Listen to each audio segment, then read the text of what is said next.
Welcome everyone. Before season 2 of Slayer Talks released, or we do the first episode, we've got a little special edition.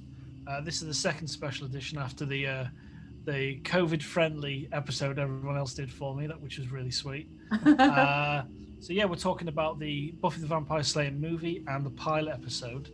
And I think Jess is going to chat a little bit about the movie, and then we're going to go into details about what we liked about it and go over some notes we've all got about the feature film. So, Jess, when was this originally released? 1992, so about 4 years before the Buffy show aired. So the script was written by Joss Whedon, but like heavily edited, so it didn't turn out exactly how he wanted. But I think that was due to, I think the producers were the Kazuis. I remember Kaz Kazooie and Fran. getting it. Yeah, Fran Kazooie. So they kind of butted heads on this, and the end result was a movie that wasn't to Joss Whedon's liking, but So was there a lot taken out of it originally? Is it something like that? I think he wanted it to be a little more scary, a little, like, I guess, darker of a film, not so much like comedy pop, the kind of way they went with it. And just certain elements they changed, which you can find out if you read sort of there's like a non-canon comic version that Joss Whedon has said is about as close as it can be to what he was looking for, but still there's things he disagrees with. So I guess he's just very particular, but that's closer to his original intent, I guess, with the screenplay. Yeah, I don't think that there's a director's cut like version. So the stuff that they removed, they actually never filmed at all. So it was done in script editing. So yeah, it's there's definitely, I'd say there's definitely some positives to it, and there's some stuff that I actually would have liked to see in the very first episode that was officially aired of Buffy. You know, the more gradual build up to her character, discovering who she was. That would have been really nice. Yep. It does feel a little bit like, oh, if you want to know about Buffy's backstory, you should actually watch the movie, but it's not canon. You know what I mean? It had that kind of flavor to it, and had some very interesting training sequences with Donald Sutherland, and there's some very questionable content in it, but overall there is some really nice material, and it's a bit of it felt as though it was either severely kind of cut together or like butchered, and there was a lot of kind of content that could have been taken out of it, a lot of air gaps and unnecessary scenes, I think. And well, the biggest thing that surprised me was how kind of stellar some of the cast members were. Yeah, you got some young, like the Hilary Swank that was in it. Yeah, you got Donald Sutherland, Rutger Hauer. Yeah, one of my highlights of the whole film is that first dream sequence she has with Rutger Hauer, where she's lying on him, and it's in some sort of blue lit church or something like that, and it's incredible. I thought, oh, that's fantastic. I'd love to see more of that. Yeah, some of the sets were brilliant. Yeah, the amusement park set, scariest, darkest amusement park I've ever seen. Ever. I think it's a storage yard for a parade or something that they have every year. So it's not. Yeah. Yeah, it makes you wonder why kids are walking home. Seriously. But yeah, Rutger Hauer, or Lothos, is his lair, like just a over-the-top, extravagant gothic like area. It was so fun. Yeah. There's even like some cameos that are. There's Ricky Lake is the waitress that serves them in the bar. Ben Affleck is the basketball player, and then an unseen cameo we don't get to see. It was cut. Seth Green was actually a vampire in this movie, but he was cut. Yeah, but apparently, if you own the DVD, his face is on the back cover, so he made it to the back cover, but he never made it into the movie. And him and there's a vampire at the dance scene, the one who's like, "Oh, we'll come in." Those two are the only actors that were in the movie and in the show. His name is Chi Moi Lo. He's in season 7. Oh, wow. That's interesting to get called back. It's season 7. Yeah. And not earlier. That's really interesting. I really liked how you, even though it's not officially part of like Buffy's origin story from the show, it kind of works if you just picture it as her origin story from when she was. Absolutely. I mean, there's a few things that aren't perfect, but it actually explains a lot. The only biggest problem is that the Buffy in the movie that I saw was supposed to be in her senior year, whereas Buffy in the show is supposed to be in junior. So it's a big age difference. But I still thought it worked quite well as sort of an intro. Yeah. And the dynamic with her parents didn't quite work with, I guess, No, her with mom was Joyce. trashy in the movie. Yeah, they were. And I really like Joyce. I mean, she feels like a real mom to me. Yeah, she's fantastic. Yeah. Yeah, and I think got so used to Joyce. Sorry. I think they also explain kind of they do keep up that energy with their relationship, but they kind of explain it differently in season 3. More like they were fighting so much that they both kind of ignored Buffy, and that's why she was like left on her own so much. But they did keep that element of like she was on her own most of the time, which is why she ended up burning down the gym and they didn't notice. I really like the movie, I have to say, but just as an overall, I even going back, even nostalgia, not only nostalgia, but there was things I did like. But anyway, you guys probably have you guys got any kind of standout moments or favorite things from the film that you might have liked to have seen in the show? Yeah, I have a general themey kind of point, and what by that I mean, and this is delving right into the movie, sorry guys, it's like, you know, what's his face? My brain's going, her boy, the guy that likes her. Pike. Yeah. It's not a name, it's a fish. It's a fish. He's like a character to me, that like a central character who bridges the gap, who knows what reality is, like Vampire Land and stuff, and actually accepts it relatively quickly and tries to help Buffy. But in the series, like, so he's a guy that crosses over from regular world to Buffy's world and bridges it kind of and accepts it. Yeah, he does it. What I thought was great when we were watching it was you noted that he did it on his own. And there's no other character in the show that I can think of that's what I was who didn't do it alongside Buffy or the Scooby Gang or something, usually, or they get attacked themselves or like to some big, but he kind of figures it all out on his own and is doing his own thing in response. Yeah, it's not like Xander in the pilot, who's sort of, oh my God, she's weird and it's a different world. Yeah. Sorry, I thought that was really so neat. For me, I know that's a deep kind of. That's a great point. That's a great thing you pointed out, because that's the character that most people watching the movie will connect with, because you're bridging it's almost like breaking the fourth wall. You're connecting with that person. So I love that for that reason. And I like the way this is a more common thing, that he was mad at her, Buffy, in the movie. I mean, and yet he still liked her enough to try to help her. You know, that's just a small ad. But yeah, I thought that was cool, breaking the fourth wall, as you said. Yeah. Because that's how you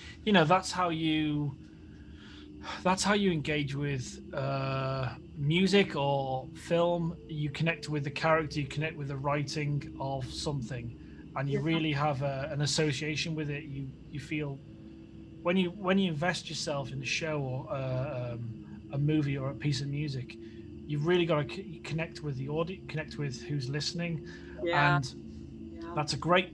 I didn't even pick up on that. That's a great point about that character. He's super important in the movie, because without that, you just have to.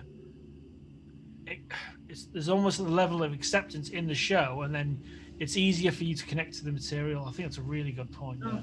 I think he was also such a good. He developed his character in one movie, and it took like 2 seasons for like Giles and Angel to catch on. Is like, she's 2 people. Yeah, she's the Slayer, but she's also a girl, and he figured that out pretty quickly. He like made fun of her for wanting to go to a dance, but then he's like, this is important to her, and I'm gonna support her on both endeavors. I'm gonna bring the stakes and the stuff and be ready for whatever happens, but I'm gonna dress up and I'm gonna go to this dance for her because she thinks it's important, and so I'm gonna support her in that too. So he had like the balance, which I remember like that took a long time in the show. Yeah, but he gets it. And he just, they had such good chemistry, those two. Like they were just really so they good. really did. They really did, yeah. I thought he was probably the best developed character of the entire movie. I mean, everybody else, I liked that they got into the backstory of the Slayers, how they kept that idea of it being reincarnated and seeing her past lives was great. Yeah. I thought it was interesting that they did the same thing with Donald Sutherland, with, what was it, Merrick? Merrick, implied that Watchers also got reincarnated because he talked about helping her throughout history and never interfering. But the fact that, all that, there was still, it seemed to me there were some characters that were big central, but they weren't explained as well. Like the vampires had almost no backstory, especially the big important ones. You just know that they're a vampire that's been around for a long time, but there's nothing else. There's no depth of character. Yeah. But Pike he had tons. He showed his relationship with his friends, with people he didn't like and got to know. Like he was so well done, really. Yeah. And I think that might be a vestige of something that got overruled by Joss Whedon in the show, because what I read was like he didn't like the idea of Angel or Spike because he thought vampires are evil. They're just evil creatures. They're a demon. They don't have nuance or anything. These are bad guys. They're just good guys. And I feel like maybe that's why that was just what you're supposed to, maybe that was inherent in his script, was just like, the vampires are bad, Slayer kills. Like, there's no more. Like, yeah, you're right. They didn't really explain, like, does Losos track her down? Why was he sleeping in a...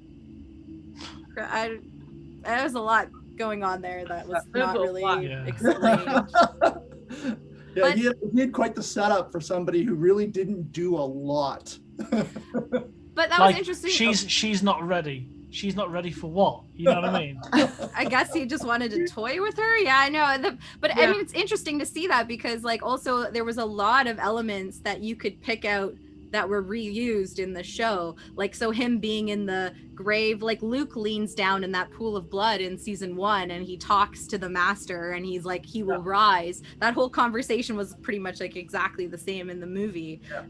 He's like, he's waiting for the moment to come up, and then he plagues her in her dreams, which also they kind of had with the master as well. So even down to her jacket and the dress that they used in the finale, they did that too. Yeah, you're right. That's good. There were a lot of things that carried over. A lot of good ideas were carried over. Things that were nice little touches. Absolutely. Went to the show that I thought were all really, really well done. Yeah. So something that didn't sit well with me when I was watching it, I did like the darker tone. I thought, this is a completely different approach to the show, and there's huge things like she's a popular girl and she's got lots of friends. That's something I liked that they changed in the series. I like the Scooby Gang and the isolation she's going through, but I didn't like how they had a lot of kind of serious tones to it in terms of the darkness atmosphere, and then when you had those kind of henchmen vampires, they were very like Evil Dead comical. Yes, right. It felt like the whole thing of losing his arm in the van attack and all of that. I love that. No, there's like, I like the two of them, but it didn't really gel well for me, and it was was not nearly as smooth as it became in the show with the way that the writing amalgamated. Exactly. The writing, obviously over 7 seasons, it matures quite well. And even from the first season, the writing's really there. I think he really discovered was it 4 years in between the movie and this first season? I think he really discovered what the show was really about in that time. And he let some of the kind of the tonal things change. And there was just a few things that, like the floating David Arquette's vampire. They fly, That was one of my favorites. I remember so many scenes so clearly, and I don't know why that scene where he's just like, "You're floating, man! Come on!" It's gotta be. It's so gotta good. be a thing you remember well because it's so reminiscent of the scene from Lost Boys with the brother. Was the thing. I forgot. That was the thing. There was a few things in the Buffy movie that I feel were taken right out of other movies. So that scene was from Lost Boys, and the basketball scene was from Teen Wolf. Yeah. Oh yeah, that's true. Completely out of Teen Wolf, which was years before. That's a good point. Although I just kept concentrating on the the coach, I'm a person. I have a right to the ball. I saw that. That's right. Self-actualize. Assert your personhood. But you're right. I didn't even make the connection. Teen Wolf. That is that. Fantastic. Yeah. But yeah, it felt like it wasn't. You know how when there's a movie that comes out that defines a genre, all of a sudden there's other movies that spring up trying to ride on the coattails. It actually felt like the movie was trying to fit in with other popular movies. Even the comedy was like a Bill and Ted vibe to some of the jokes, like Southern California, the light ages. That did remind me a little Bill and Ted. Yeah. My like favorite part of this movie is just the dialogue. Like there's so many lines that stick out to me. Like they just make me laugh. And it honestly, like I always was surprised that Joss Whedon didn't like it, because I felt like the dialogue was kind of a precursor to his like Whedon speak in a way. Like the excuse much, rude or anything. Like there's so many good lines in there. And I don't know, someone once, I think I read a review at the 25th anniversary, was like, this is the biggest unintentional time capsule of the early 90s ever produced. And I was like, this is this is why this movie is excellent. It's just if you put all of the 90s, the early 90s into a box, this is what would come out. But yeah. The one quote I've written down, I think it's one quote, I've got a quote. It was Donald Sutherland meets Buffy, and I think it's in the basketball hall, isn't it, the first time he meets her?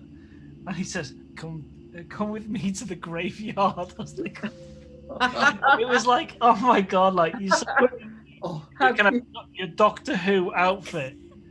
And Her reaction to that was perfect, though. Like, I the fact that she just kind of like, she doesn't feel threatened because she's in the school and she feels safe there, and entertains him for a few seconds and then tells him to buzz off because he's one of those creepy old men. Oh my God, my quote was, I don't even remember when it is, but it was, "Now you're a coat rack." Oh, I forget. That is. That's great. That was Buffy kills somebody. Was it her or Pike? I think. Oh, it was Pike. Like, I'm all powerful. He's like, now you're a coat rack. I'm trying to look It's just so great. I have a few favorite lines. My favorite is her speech to Merrick when she's like, I'm not going to do this. She's like, all I want to do is graduate high school, go to Europe, marry Christian Slater, and die. That's really funny. That and I love Pee-wee's like, kill him a lot. When he takes off his arm, kill him a lot. Paul Rubens has the best death scene of any movie ever. I mean, it doesn't fit at all, but that's just the most drawn out, over the top, over dramatic death. There's a funny thing that happened. The last video I recorded of my little dog that I posted on the Instagram account, which I've set up for Frida.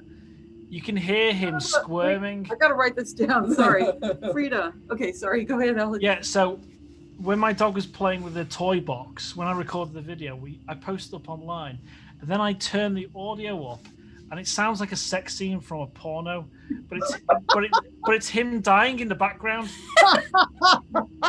when he gets up and then he sits down and all that. Yeah, and then it's when he's kicking the wall. Yeah. I love little moments like that, and there's several. But the way it doesn't connect in many ways, like you've got Rutger Hauer as a vampire king, which could have been amazing. The fact that because when he's on form, he's a genius. He was a genius actor. Yeah. Like you look at Blade Runner, you look at Lady Hawk, there's several other films that he's in.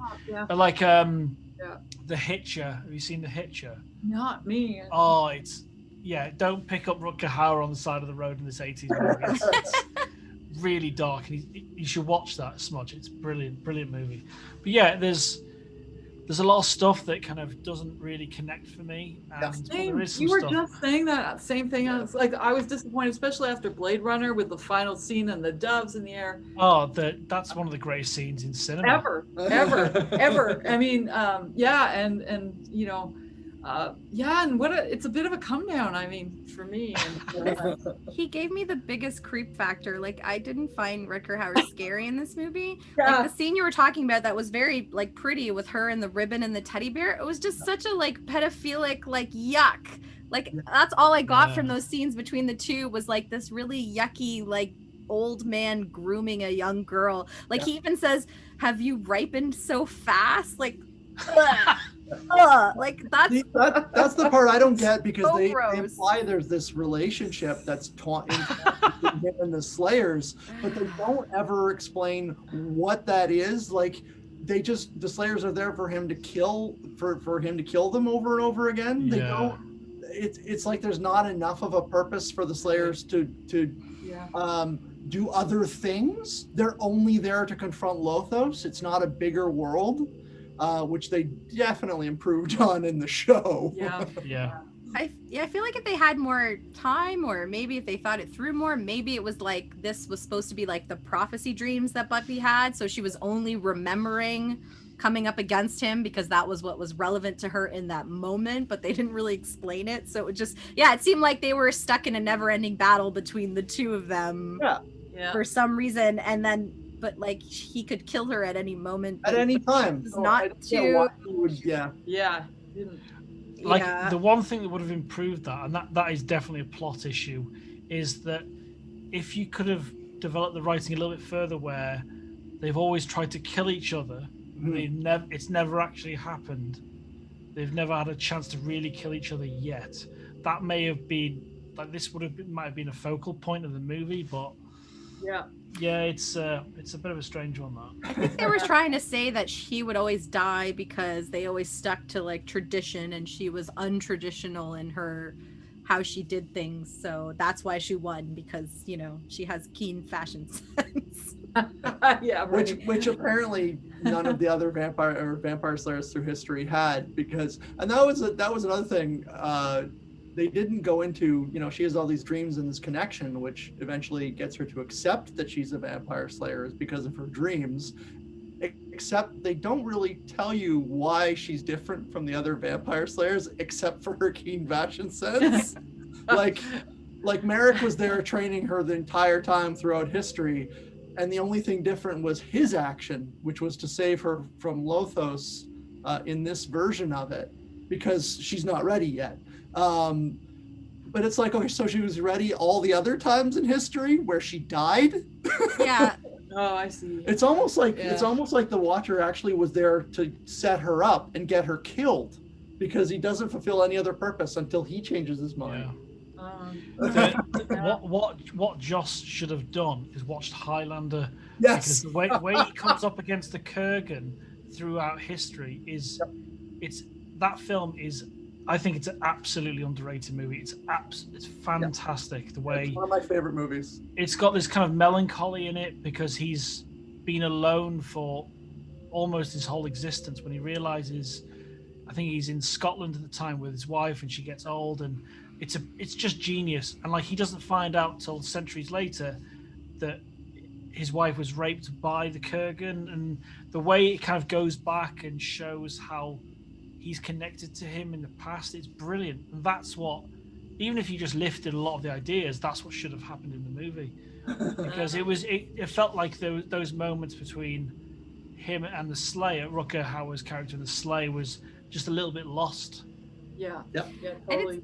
It's a shame too, because like, I mean, I love the romance and comedy of this movie, so the other aspects were not like that big of a deal for me. But it is a shame because like that moment she shares with Merrick when they're actually finally getting to know each other, and he tells her dreams, and she makes it like, was that a joke? Like, it's okay, don't you'll get over it. Like, it was such a good, I guess, grounded moment between two people, and like they had really good chemistry, those two actors, in that moment. And it was like, not darker, but like, I guess more grounded, more emotional than the rest of the film. So I felt like they could have gone that route and it would have still been really good, just because the actors they had, like, I had no problems. Everybody had great performances in this film, I felt, with what they were given. So I'm like, like, even Hilary Swank. She was great. Oh, I love her lines. What'd she have? You're acting like a thing from another tax bracket. Oh yeah, I remember that. If you want to play house with the unwashed masses. She was like the prototype for obviously Cordy. Yeah. Yeah. All that stuff going back and forth about that jacket, which was so funny. Oh Yellow god, jacket, yeah, the yeah. yellow jacket. Jacket. There was I loved, sorry. Oh no, go ahead. I love one of the moments where it was a little bit more serious and then it was comedy was when they met in the float storage area, Rutger Hauer's kind of lair area, and there's a big wide shot and there's this giant squirrel on a piece of wood just going back up and down. I never noticed that. But behind Rutger Hauer, I was like, this is completely ridiculous. And I didn't necessarily. I understand, when you see like Bela Lugosi or you see in Bram Stoker's Dracula, Gary Oldman, when he looks at a person, like when he looks at Winona Ryder, he controls the person. You understand through the visuals what's happening, and when a vampire controls a woman or a guy, it's really palpable what's going on. But when Buffy doesn't do anything to try and save or look after Donald Sutherland's character, it's the control that Rutger Hauer has and her. It's a little bit lost on me.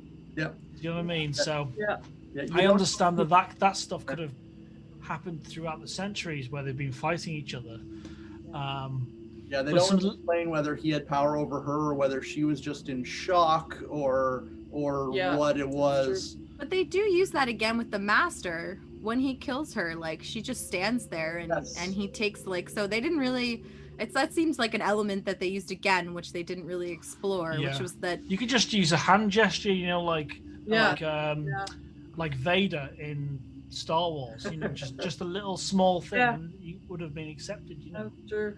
Yeah, it's a thrall, I guess. They kind of joke about that later on in Buffy with when Dracula appears with his thrall, which kind of works. But yeah, they never really explain it in season 1 either. Why she just.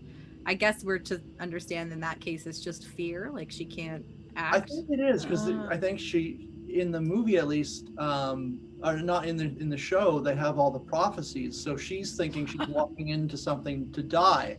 So she's just sort of, maybe she's so scared that that's all she can think of, right? So she's actually paralyzed. But in the movie, they didn't have any. Merrick didn't have any books. Which there was no reference to him studying anything that had happened in the past. I guess because he was supposed to have been there. Yeah. But it seemed like he, other than physically training her, he didn't do a lot to prepare her. Physically training him in that outfit. Oh my God. He looked like he'd been plucked out of Don't Look Now. It was like mystical. What with his when the music stops, the rest is silence. I'm like, couldn't you have told her that day one? Why'd you wait till you were dying? Obviously, that's critical information. Although I don't really understand how it works. Yeah, exactly. Yeah. What? And then he plays the violin, and then I don't really get it. What's the biggest thing that? What's the one thing you wish? I know it's tricky to think about this. What's the one thing you wish? I think Smudge may have mentioned it, that you would have liked to have seen in a series that was in the film, and possibly the other way around as well. I have a small thing, other than my other point of characters that bridge, reality better into whatever you call it, fantasy or horror, or both. I would say it's a small thing, but the physicalness of Christy Swanson. She seemed to be the one actually fighting and doing the moves, and Buffy, you can kind of tell sometimes it's the double or something. That's a small thing. I noticed that as well, that Christy Swanson, her physicality for the role was actually much more involved with the scenes, and you could tell when they switched to a stunt double, but it was far more rare than in the show. Yeah. And you can tell because there's a lot of, even when she's doing things and it's her, when Sarah Michelle Gellar does it and it's her, she's really awkward at any kind of actual fighting. Like the transition between Sarah Michelle Gellar and the stunt double is really obvious, whereas the movie was done much better. And I think that was just Christy Swanson. Something you've pointed out, David, before about the development of or the awareness to the audience of Buffy's powers and her strengths. Yeah. That's something I wish that I accepted that reality of Buffy's strengths in the film more than the show, just through like the generational aspect of things. And yeah, it was. Yeah, I think the fight sequence is more, more acceptable because when you see the show, it's more like, let's go to a wide shot. There's a bad wig. There's someone with a really strong physicality. Yeah. Yeah. I also would have. Oh, sorry, Jessica. Oh no, I was just agreeing. Yeah. Sorry, go ahead, Alex. Sorry, my little thing that I didn't like in the film and they improved upon in the show was she was more of a. Is it a varsity girl, like a super popular girl in the movie? But I really preferred how she was in the show. Me too. Like she was on her own. Me too. She's got a few friends. I really liked that. And she was in a bigger clique. I didn't like that in the film. Yeah. But I actually preferred that in the show. I liked it in the sense of knowing where it went. Like I like why. Yeah. Watching this, why she goes to Willow more quickly and ignores Cordelia because she wants and craves that old life she has. She doesn't crave the fakeness of it. Like none of those people that were part of her large crew, none of them stood by her. They all turned their backs, and it explains to me so good, like, well, in episode 1 of season 1, why she's like, well, I want my old life back, but I don't want that aspect back. I don't want the fake friendships. I don't want people that are not going to be there for me when it matters most. And that's why she gravitates to Xander and Willow so quickly.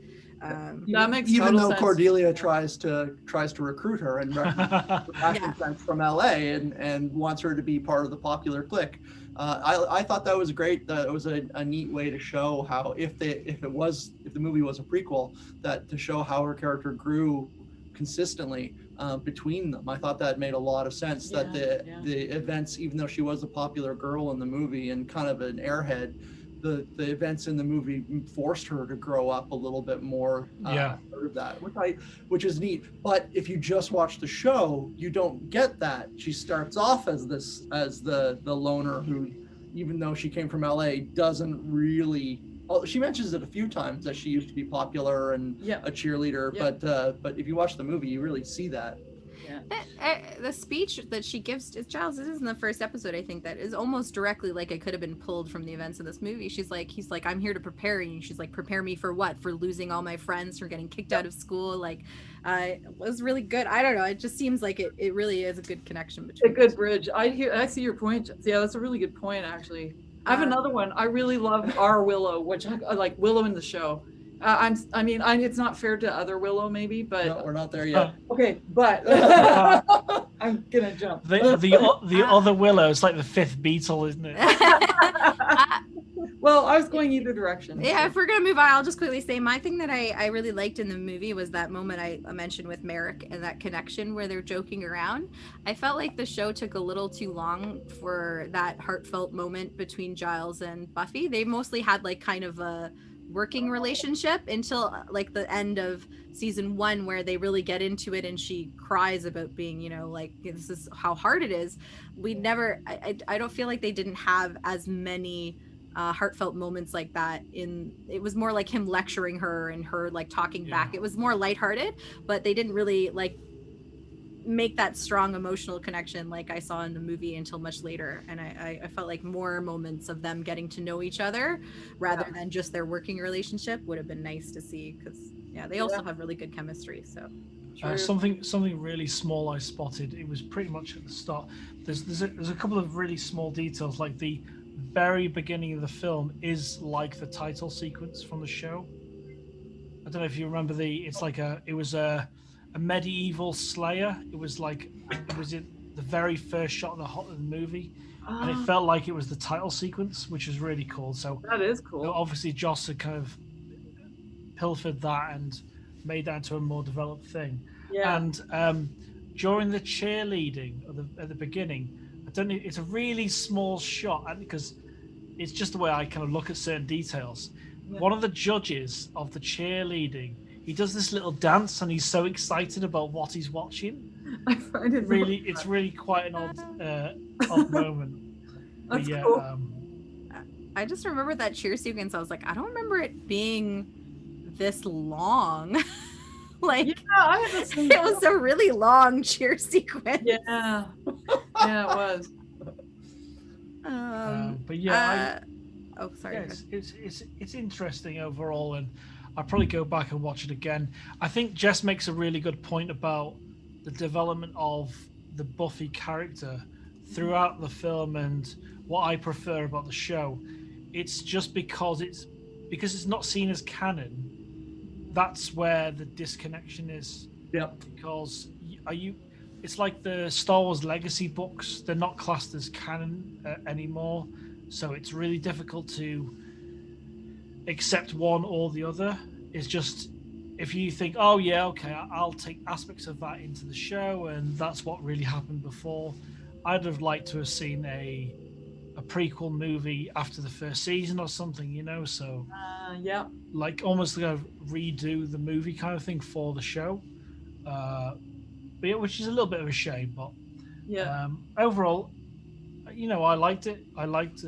And like Luke Perry kind of disappeared into the scenery for me. There's a few people that kind of disappeared into the show, into the film, and there's this whole thing about where did he get that extra motorcycle? Like, there's little things that really kind of annoyed me about the film, but and there was As a some teenage girl watching him, I did not notice. Yeah, All I yeah. noticed was the face. Yeah.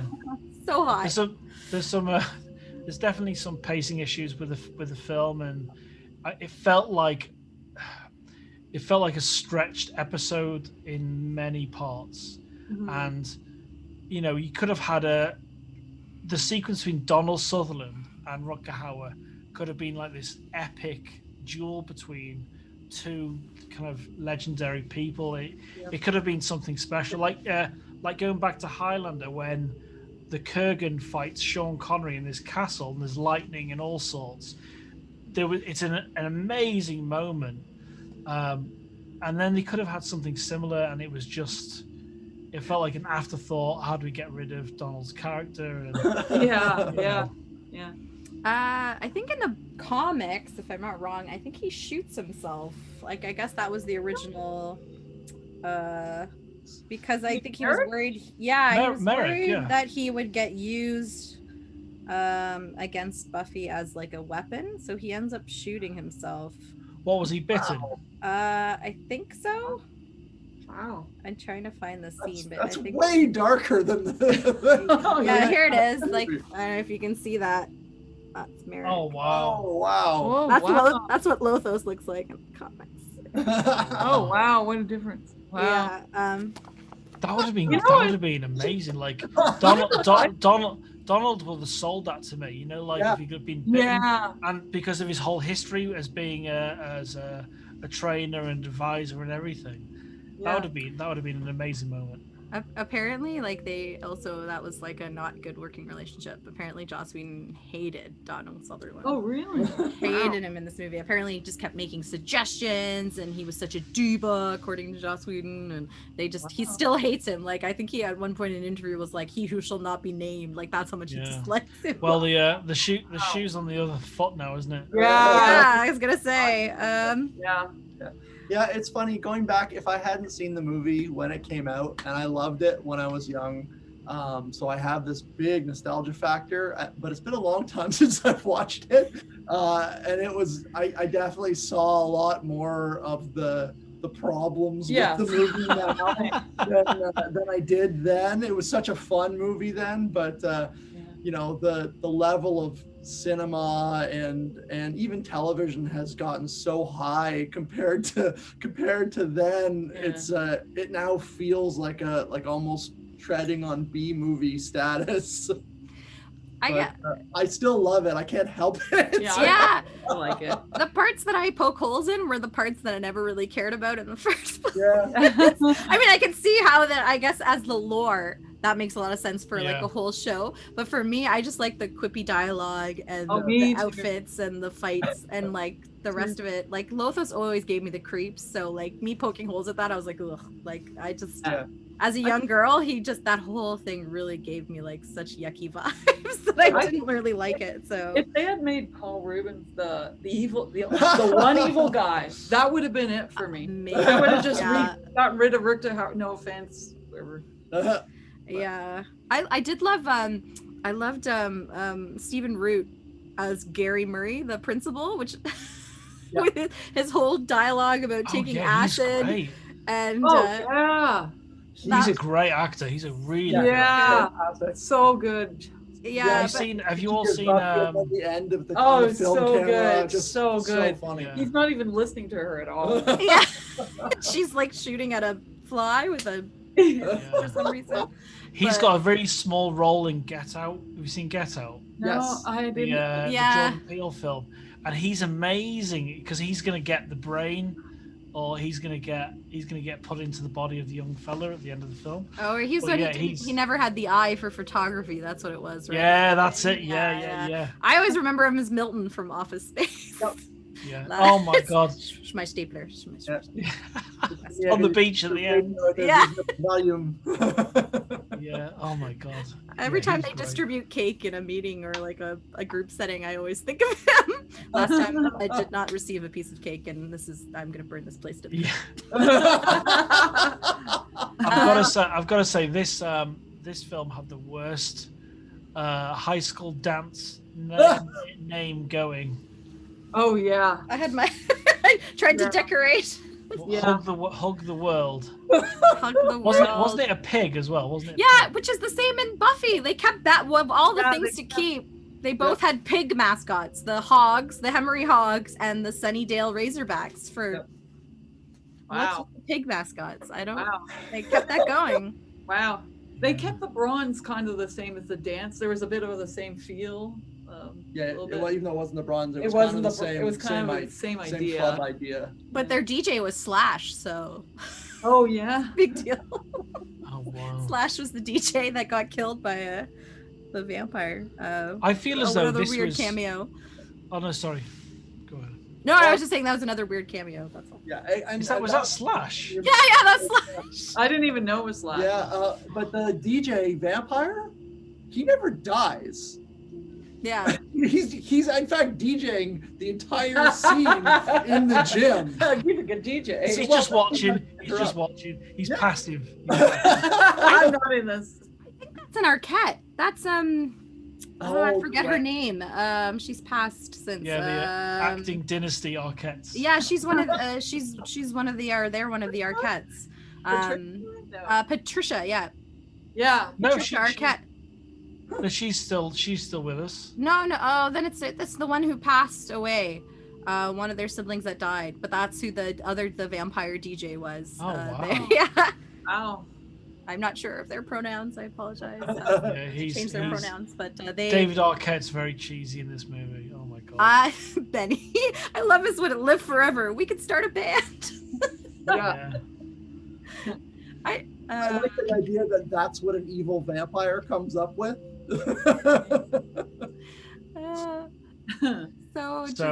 Jokes. It was fun overall, and it was fun. Yeah. I enjoyed it. Yeah, it was great to watch again. Yeah. I guess for me it was very much encapsulated that feeling of Buffy the show, which was the fun part, like the puppet show aspect with like the good dialogue and the great lines and the funny part.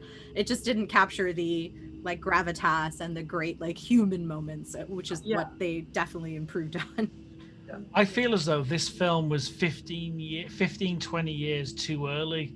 If this had been kind of mid-80s, this could have been a 80s classic in many ways. Yeah. Because I have the best, for me, the 80s cinema in terms of horror, science fiction. Also, I think I love it more than anything else. I just feel that this film would have aged better if it was, say, 10 years Yeah. older. Probably true. But yeah, it's really interesting to see the development and between the movie.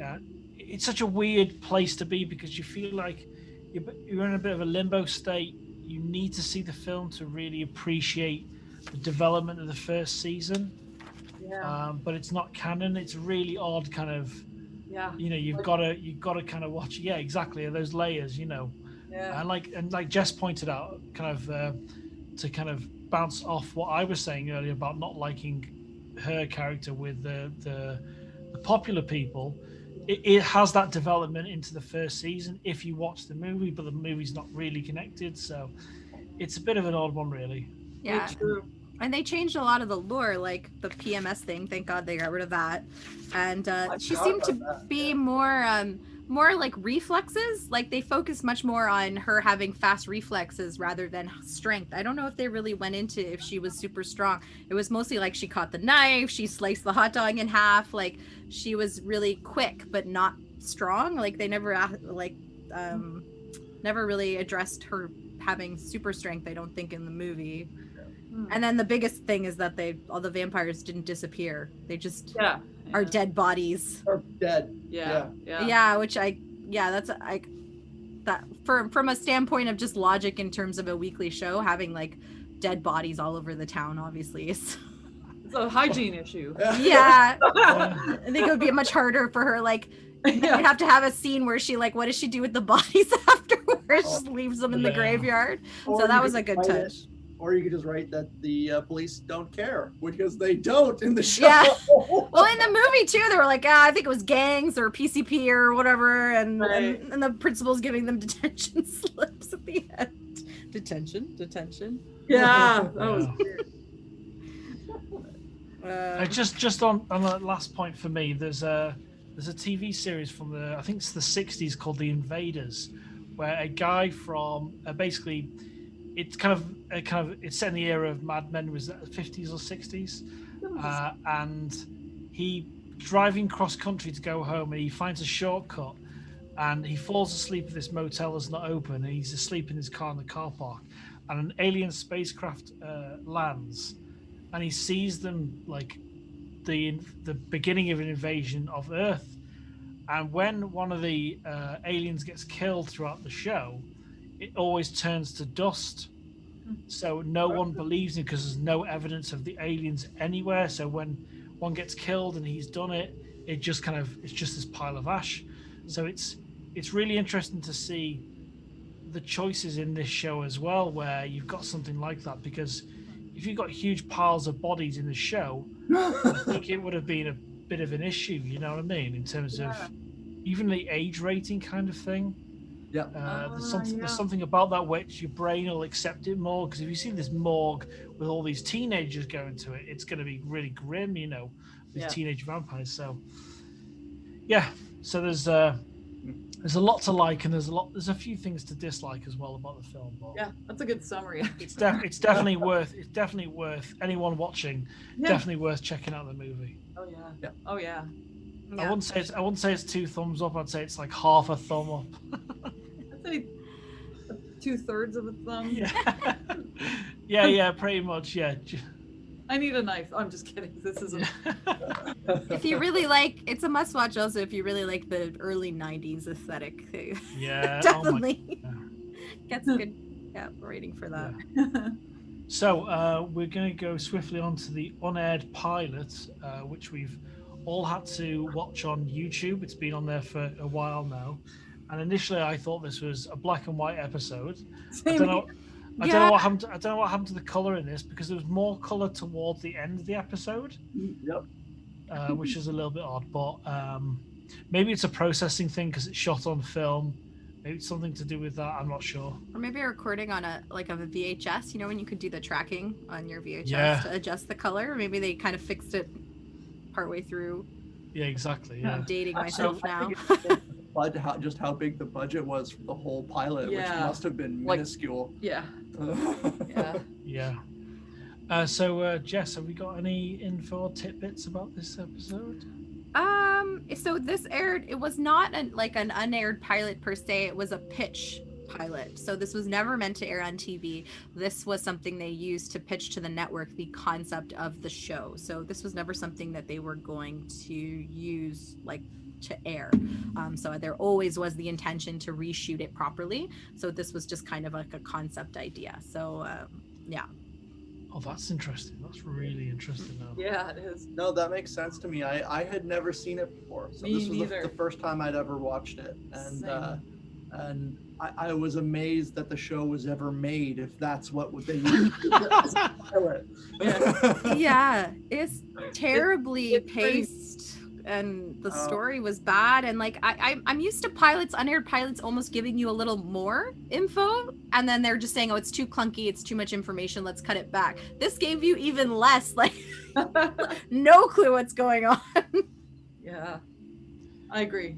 Yeah. The biggest takeaway for me was how much, like, I do feel sorry for the actress that played Willow, because she's the only, apart from the principal, obviously Stephen Tobolowsky, he wasn't cast as a principal in the show after this on-aired pilot. Everyone else stayed the same. Yeah, Riff Reagan is her name, I think.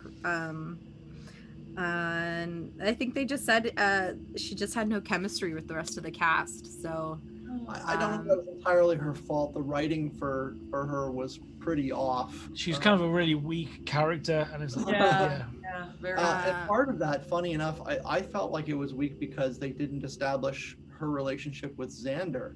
Whereas in the show, they established that they're longtime friends almost right away. But in this, they just seem like Xander's asking her to coach him with math, and that's it. That's their only relationship, because he says he doesn't have any friends that doesn't belong with anybody, like any of the groups or stuff. So you don't really, like, it might have helped them, her character, if they'd shown that it wasn't just her by herself. Yeah, everybody's introduction in this show was so awkward, so clunky. Like the way that they were introduced to, like, Cordy showing up made no sense. Like in the show, she leans over and helps Buffy with her textbook, and they move from there. This, I think she just kind of wanders in and starts talking out of nowhere, and you're just like, who is this? Why is she here? Moments too, Jess. Yeah, there's another one with how Buffy meets Xander. It's like really awkward throughout. Yeah. Oh, and Cordelia, funny you mentioned her. She was her character was, you could tell, was written, but she was almost nastier in the pilot than she was in the show. Like she's like, she's not just insulting, she's actually really mean, everything she says. Which was like, oh, okay, they toned that down a little bit. They toned it down. They coated it with sarcasm. That's what happened, isn't it? Yeah. And Xander was way, like, you know, I complained about Xander in season 1 being a bit like too much, like, gross. He was super gross. Like, she's like, "Hi, I'm Buffy, I'm new," and he's like, "New and improved." I thought gross. And I don't mind him in I don't mind his degree of grossness in the show. Maybe I'm weird, but this was over the top. Like I mean, in the show, it's I'm looking at from like a current modern day perspective at the time, like, and it's a nuanced thing. It's not like, ew, he's outright gross. It's a subtle thing, but here he's just outright like yuck. Just just to kind of go back to the beginning of the show, I there's something about, because it's almost black and white, isn't it? Yeah. There's something really classic about that, because they come through the window and there's the blinds and the moonlight coming through the window, and I actually prefer the attack at the beginning in the unaired pilot rather than the show, because it happens in a hallway, doesn't it, in the first episode of the show, but it happens on this really odd stage of this unaired pilot, and I actually prefer the way the kind of close-ups are only used when the attack's happening. So there's something I actually preferred in this than the first episode of the show. It's funny, the way it opened, I actually felt like, maybe because the combination of black and white and the cheapness of the set, but it actually felt like a stage play to me. That whole opening sequence seemed like something you'd see performed by actors in a theater, like on stage. It didn't feel like a show. But that I guess that was, again, just because of the budget or whatever they had. But it worked so well. Yeah. It also kind of made a little more sense in what he was trying to show her, which was, again, Sunnydale's ridiculously elaborate stage setup with the trapdoors. But like, I could understand a guy wanting to show off, like, oh, look, the backstage. Whereas in the show, you're just like, why does he want to show her the hallway of his? Yeah. Oh wait, no, never mind. They do explain it. He wanted to take her up to the roof to see the stars. Yeah, I think so. Okay, never mind. It reminded me of because I really like the Scream movies. I even like the later sequels as well. In Scream 3, they're making like Stab 12, which is a continuation of the first film in a movie kind of thing. And there's actually all the sets are connected, and it's a really odd setup. And I kind of like that set. That setting. It's really odd because it appears at the end. So the first murder, the first bite, and then they go back to the same set again for the last big scene. Yeah. And I kind of like, even with the constraints of budget, there's some really nice elements to this unaired pilot. Yeah, that continuity was very good. I liked that too. I really appreciate that. Yeah, it just started that, and the big fight at the end was in that same set. Yeah, it just didn't make any sense how they got there. Like everything, like the transition scenes and the introduction. Like in the show, she has a conversation about Willow about like seizing the day, and then she's talking to Giles about how she spots vampires, and then it connects those two. But in this, she's just like somehow makes the fantastical leap that Willow has a date with a vampire and heads back to the school out of nowhere. Like it just, the connection made no sense about how they got back to that point. That was very jerky. Yeah. My favorite part of the whole episode is where she finds out when she goes up to the lineup and the random kid turns around and says, "You're the new girl." And she goes, "Yeah." And that's it. There's no reason for that to be there at all. He doesn't say anything else. He just turns around and then Xander shows up. But like, it just that was there at all was so funny. Yeah. Also, like why were there so many vampires at the abandoned school instead of the club full of fresh bodies to eat? But there was like 6 vampires there for Buffy to fight, and there was only one person to eat. What? Why? Yeah, especially since Darla won't eat because it was sloppy seconds. She makes a whole point of not feeding on Willow, but Willow was supposed to be the only person who was there. So it just made no sense. Yeah. I did like, speaking of sets though, you brought up, I like the library was super elaborate with like the staircase and she did a backflip from the top. Yeah, that was pretty cool. Yeah, I like how when he walked down the stairs, he had to duck underneath the step as well. Yeah, that was awesome. I could see why that would be a filming nightmare about, like, I guess for a regular show though, to have 2 levels, that would be a little bit hard, I'm assuming. They kept the levels, but they got rid of the spiral staircase. Yeah, and the levels were a bit it was like a half level in the show, right? Like a little split level, not like a full second story. Is this on-air pilot? There's a really throwaway comment that Giles used to work at the British Museum. Yeah. Yes. Is that something that's established in the show? I don't know. That's what I was wondering too, actually. I really love that. I love that. Yeah, I love that too. I can't remember now if they do mention that at some point. I don't know. Maybe late in the later seasons. It's definitely not mentioned in the first season, but that kind of the big lofty spaces, museum spaces. You can see him as a curator of the museum or something like that. Yeah. And I really like that little moment. Did you notice that the poster outside the bronze, what it said? Yes. Dingoes ate my baby, right? Yes. And Harmony says it too, I think, right? Yeah. Which was such a wonderful flash forward because that's Oz's band. And it's never mentioned until like season 3 or 2 or 3. Oh wow! 13. Yeah. So they rebrought that up for the show much later on. Yeah, that's amazing. And I love the humor. I mean, again, Joss, the hey aphrodisiac, the name making fun of people's names. There was a good line in there. I forgot. She says, "Buffy, what kind of a name is that?" Yeah. And they could walk by and goes, "Hey, aphrodisiac." Yeah. Yeah, that was one of my favorite lines. That's great. That's really great. One scene that I thought was kind of ahead of its time, and maybe I'm not fully versed in 90s movies, movies, but the scene where they're introducing all the cliques, which they cut out in episode 1, is very early 2000s. Like, I don't remember seeing a scene like that until like the 2000 era of teen comedies, where you're like, there's the jocks, there's the geeks, there's the blah. Like, that was such an element of early 2000 comedies. Like, every high school one had an introduction to the cliques. But I don't dating myself, but I think Grease might have, but I'm not sure the movie. But maybe I'm not sure.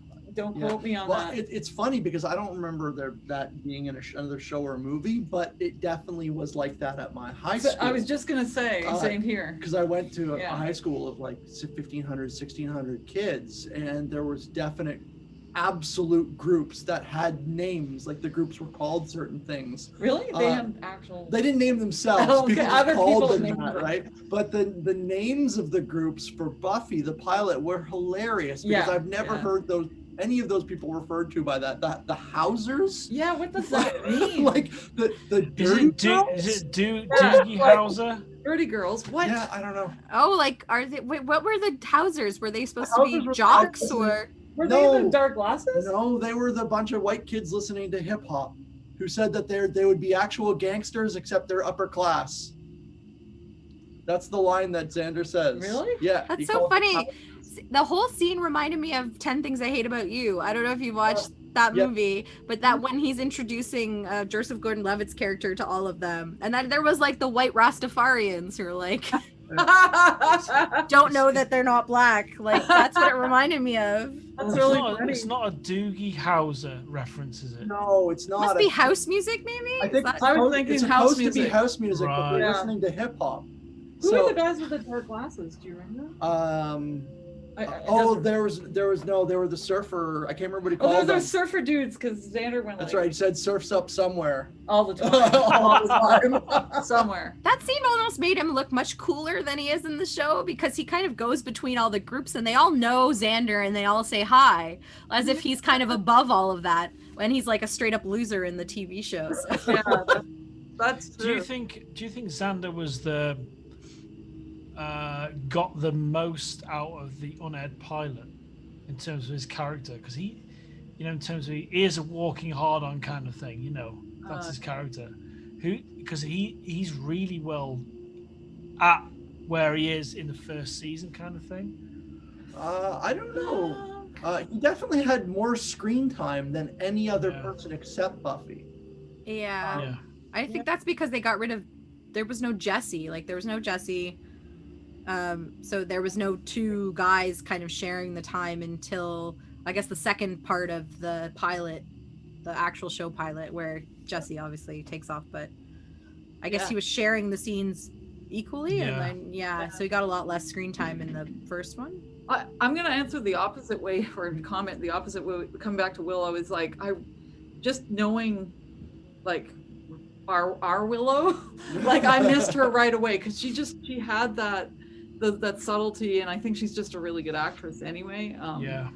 Smudge, do you think that just kind of as we're talking about this episode, do you think that Willow is a kind of afterthought at this point?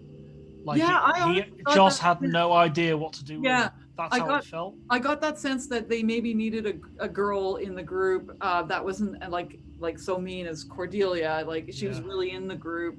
But they just hadn't figured out, maybe he hadn't figured out what role. They needed a victim for the second part of the episode to go back to the just by a victim. vampires. Yeah. And they didn't really have a reason to flesh out her character much other than that. I guess not, yeah. So yeah. I've got one of the quotes I've written two down. She's taken back. I can't remember where she's taken back by the vampires, and she says, "Time for some kissing, huh?" Oh yeah. I forgot. It's like a date quote. Oh yeah, right. That is on the date. Yeah. Yeah, that was the point where I thought, I think the writing for her was almost non-existent at that point. I agree with you totally. I'd love to know. Yeah. Obviously, it'll be very difficult to find this out now, but I'd love to know the process of between this unaired pilot and the first episode. Because it's such a huge amount of development of Willow's character. I'd love to know that. There's behind the scenes, I think I don't know if it's on the DVDs, but I found it on YouTube. You can find, they have a rundown of the casting process, and they talk about Willow, and that's like, she says she doesn't really give much to Riff Regan. She just says that she had them and she didn't have chemistry. She didn't fit with the rest of the group, and then they kind of explain where they got Allison Hannigan and why she got the role, which was like the way she delivered her lines was like, I guess I can't remember what the exact thing was with that. Like, I guess she was shy, but like undefeated. Like she wouldn't, like she was had a way to say like sad lines, but like in a way that like I don't know. You'd have to look it up. I'm sorry, I'm doing a terrible job remembering what it said, but it was the way she delivered her lines. It was the way her character was like almost like a positive person despite what was going on. Interesting. That's really intriguing. Thanks, Jessica. Yeah, I'd like to see that. Yeah, I don't think it is. The casting stuff, I don't believe, is on the season 1. Yeah, I'm not sure where it was from. I found it on YouTube because I was going through the Buffy wiki, and they kind of referenced the casting choice because I was trying to see why Riff Regan was recast, and that was what they linked to. So yeah, it's worth checking out just for that. I didn't watch the rest of them, but they go into everybody, Angel and Sarah Michelle Gellar, and why everybody got the roles. So I've got my favorite line of this whole unaired pilot is it's in the last scene. It's when one of the vampires is running away, and he says, "Wait, I'll call you." Yeah, he's left the vampire behind. I love that line. I love it. Yeah, wrote... because it's something so human in such a fantasy setting. Yeah, like making a phone. Yeah, I'll call you. Don't worry. Well, and funny enough, that's one of the lines. There's only a couple lines that felt like the movie. And they're from vampires, because when the vampire's being dragged into the orchestra pit, and he's about to grab Xander, and he goes, "Hold that thought," and then gets pulled in. That was totally a line from the movie. That does not fit what happens later on with the show. Thank you for remembering, because I had wrote "Hold that thought," and I don't know the context. I know why. I mean, it was a great line, but it felt more like the slapstick humor of the movie than how they incorporated it later on. Do you remember this other quote that I wrote down that I have no context for? "The world's in beauty hands." Oh, no. I wonder if I wrote that down as funny, but I don't remember. The world's in beauty hands. I don't remember, and we just watched. Yeah, I don't remember. Oh, I'm sorry. One of my favorite favorite moments isn't really a line. Well, it's sort of a line and a question, which is when the principal Flutie, played by the different actor, is apologizing for the dead student to Buffy because it's her first day. And he asks if she can, if there's anything he can do, and she asks to see the body. And he doesn't say anything except give her a look, and then it cuts to her going to see the body. And I'm just going there like, I wrote down like, he let her go to see the body. Wait, I corrected. There's a missed opportunity for comedy there. But it's possible he said no way, and then she went anyway. It's possible, but they don't show that, right? He asked if there's anything you can do, and then she's going to see the body. I'm just going like, okay, he let her go see the body. The body's still there. It's been there for a while. There's no police, no anything. It's just there under a sheet. Yep. Oh my god. Yeah, some of the stuff made no sense. Like you were right earlier. Like, how did this get picked up? Like, someone at Fox, or it's Fox, right? Had like way more vision than I would have had. Because I think if I saw this, I'd be like, no, thank you. That's take that somewhere else, please. I think it must have gotten picked up from the strength of the movie. Yeah, I think honestly. Oh, maybe. Honestly, without that, it wouldn't have. I think but to be fair, I mean, maybe they didn't have a big budget and they understood that, but the writing was there and most of the characters had potential. I don't know how they designed, but yeah, I don't know, because all the characters here just felt awful versions of themselves. Maybe, like, I guess, because we know what they should have been. It stands out a little more. Maybe that's why. That's probably true. Yeah, that's true. Yeah. I thought the best actor actually was Sarah. Yeah. If I had to pick one person throughout the pilot. I thought it was great.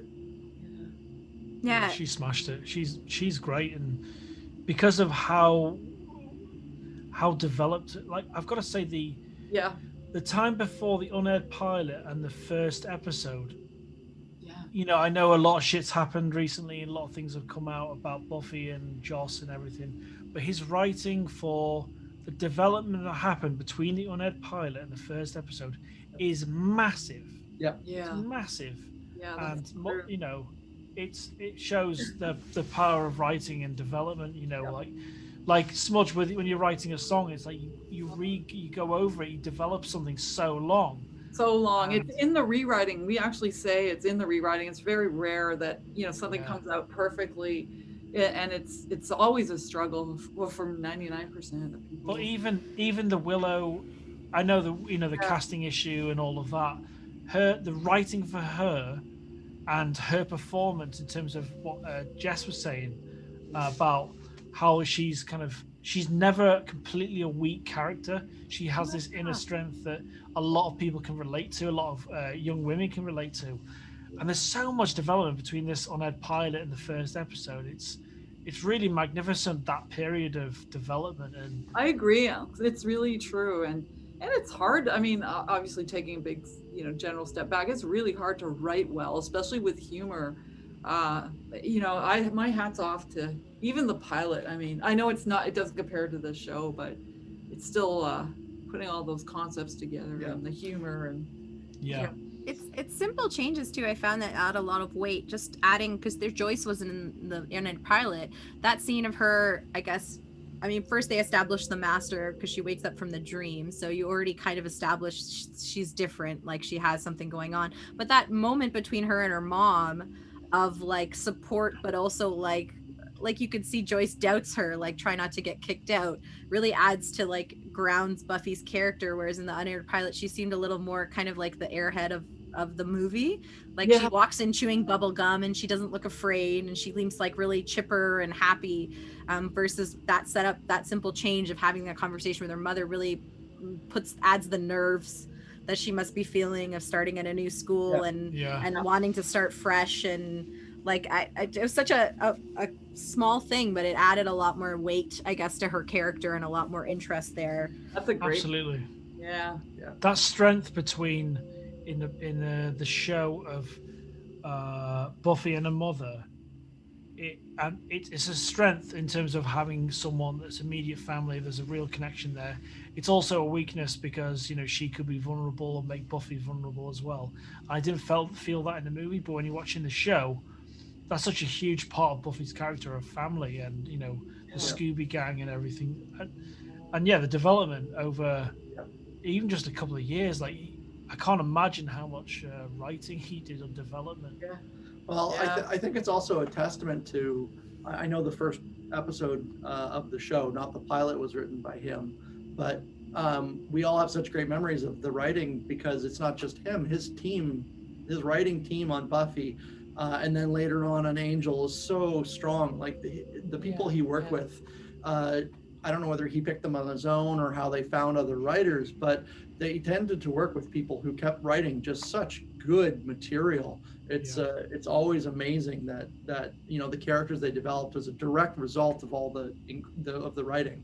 So yeah, and I think I was reading kind of about after all the things with Charisma Carpenter and Joss Whedon was like why people I think are having a little easier time with this fandom versus something like J.K. Rowling and all of that what's going on there is like this is such a team, like a group effort, like the actors, the writers. Like if you look at season 1, Josh, I mean I don't want to take anything away from what he contributed, but he did only write the pilot and the last episode of season 1, so everything in between was other writers, other directors. So like there were a lot more people on the show, and I think they deserve the credit also for what it is. So it's the same thing with the X-Files. It's exactly the same thing with the X-Files. Chris Carpenter didn't write the best episodes of the X-Files. James Wong and Glenn Morgan, they wrote the best episodes. I didn't even know that. If you watch the X-Files and you think, oh, that's a great episode, it's not going to be a Chris. I think it's Chris Carter.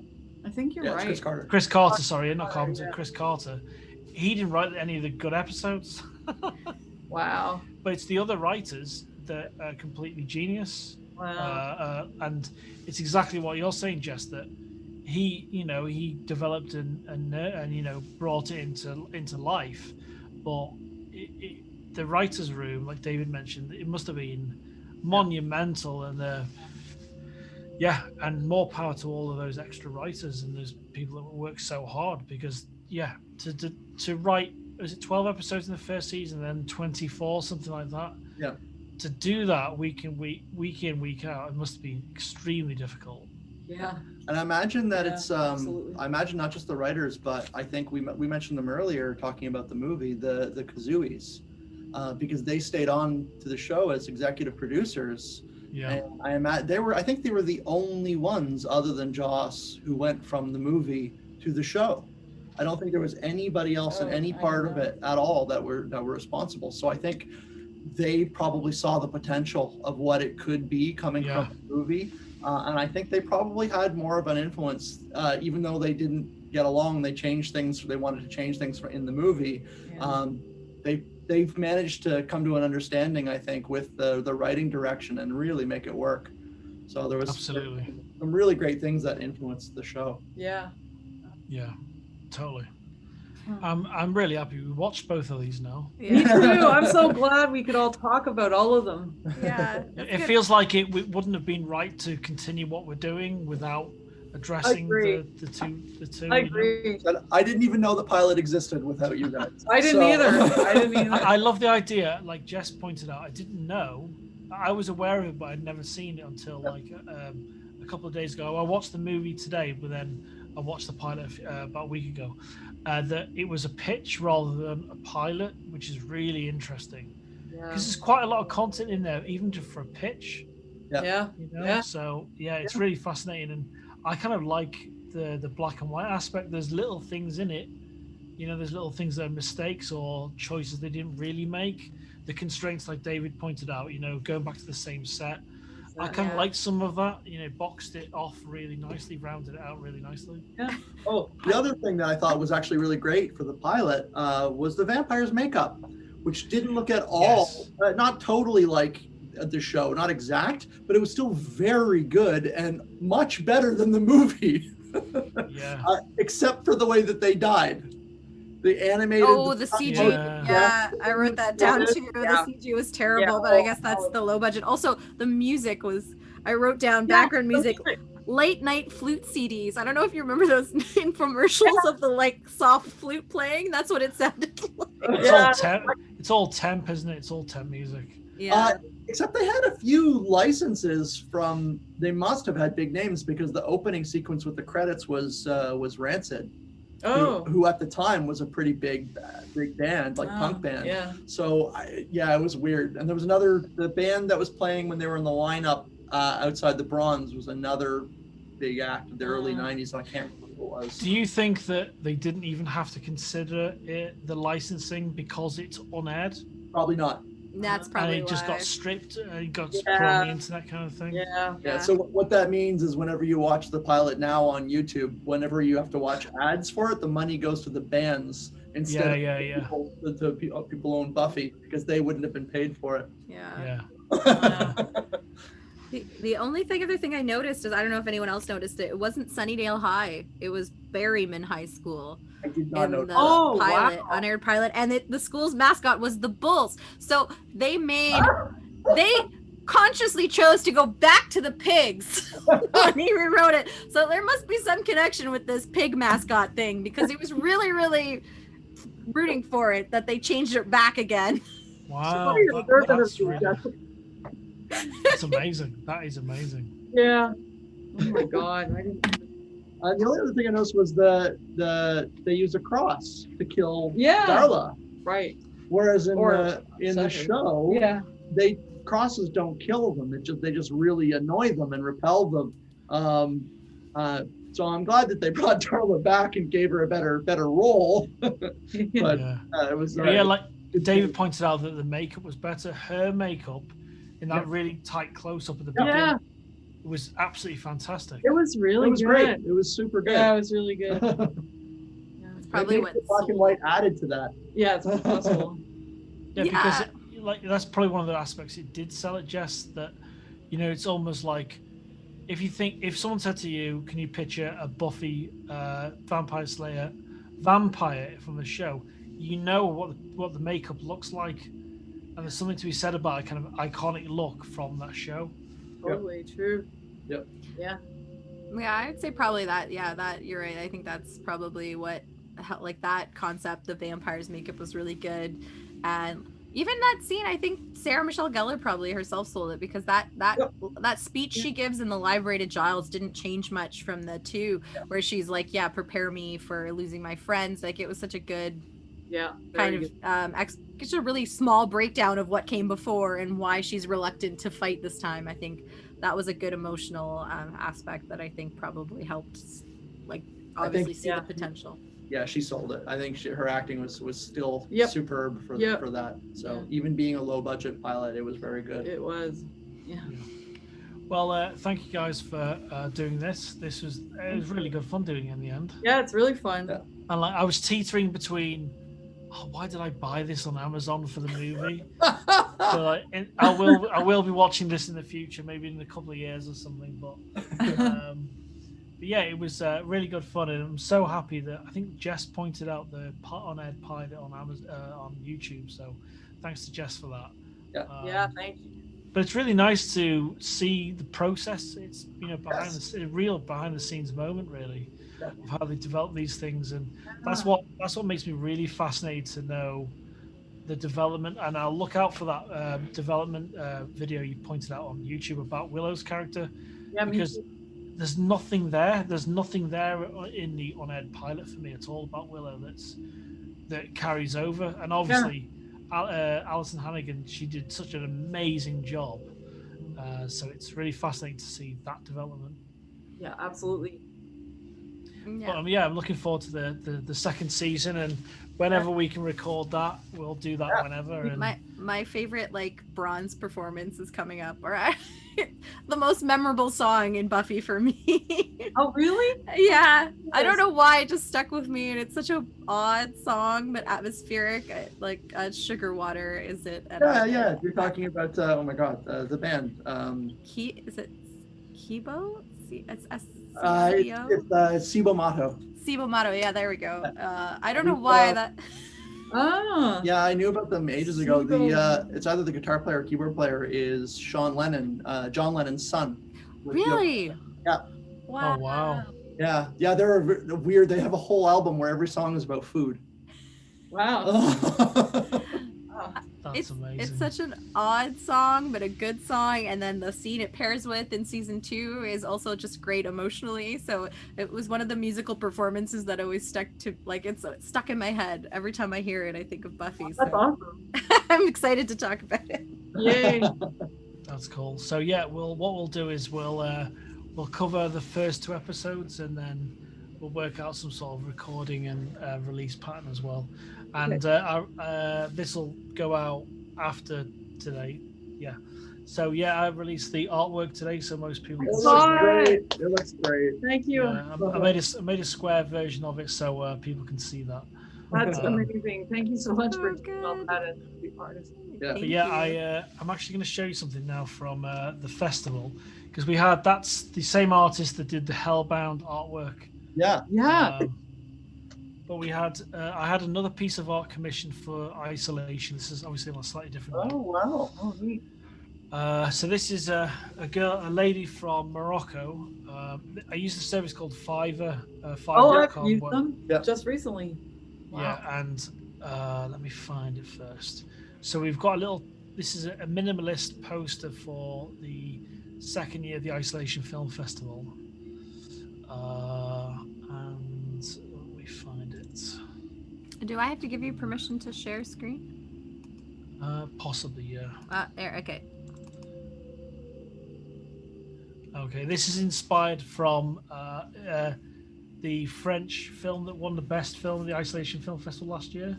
Let me share this. Screen 1.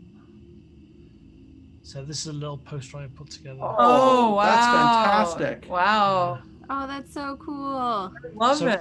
So we're going to use this to market the festival from next week onwards. I like that. That's really cool. Yeah. So yeah, I gave her a few details, and then we worked out between us. So it's the same process that I used for going through the Slayer Talk artwork as well. Wow. If I show you, I can show you what. It's fun. Yeah. The It's really Slayer nice. Talk. Where are we? Okay, this one. So many folders. Okay. Yeah, we've been in folder hell for the. Oh my god, it's the worst, isn't it? Yeah. So this is the. I don't know if I showed you this. This is the original sketch for it. Oh, wow. Yeah. Oh, that's So fun. yeah. So that's the process we went through. Wow. Yeah, it turned out great. Yeah. So good. Yeah, I'm glad we all like that so much, and it's a really fun process to do. But yeah, it's yeah, really cool. Cool, very cool. That's cool. Thanks for sharing that. Yeah, that's That's awesome. all right, yeah. So yeah, next week you get to see who the judges are, and I'm super excited to show you who they are. Oh, it sounds Excellent. Are you doing a sequel to your music video, Smudge, with a bed sheet and the Christmas lights? Poor Dave is dreading this. He doesn't. I don't. I probably not. To be honest. I know. But it would be. Yeah, it would be Dave in bed sheets part 2. Tied up with Christmas lights, yeah. I'm game if you want to do something, but we don't know. We have not have anything planned. No, it's all good. It's all good.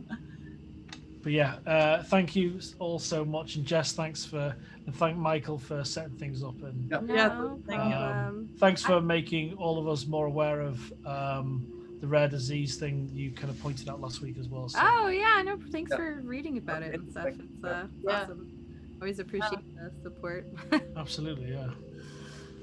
But yeah, so we'll kind of hook up on Facebook and chat about when our next episode is, and like we said, Smudge, whenever you're busy, when everyone gets busy from peaks and troughs in work, Yeah. so we can work things out, and straight on to the first 2 episodes of season 2. Yeah. I'm excited. Thanks, Alex. Yeah, and then we'll see your puppy next time, maybe. Yeah. And don't worry now. No, she's asleep. No, now. yeah. Yeah, and then I'll regret it in 4 hours' time when she wakes up in the middle of the night. That's right. Oh. Yeah, you know what? Must be getting pretty late there, actually. Yeah, it's 20 to 12. Something like that. Yeah. Oh wow. So I'll probably stick something on for half an hour and then go to sleep. Well, thanks, Alex, Yeah, and that thanks, was- Jessica, That was for setting fun. it up. Thanks, guys. Yeah, no problem. That was fun.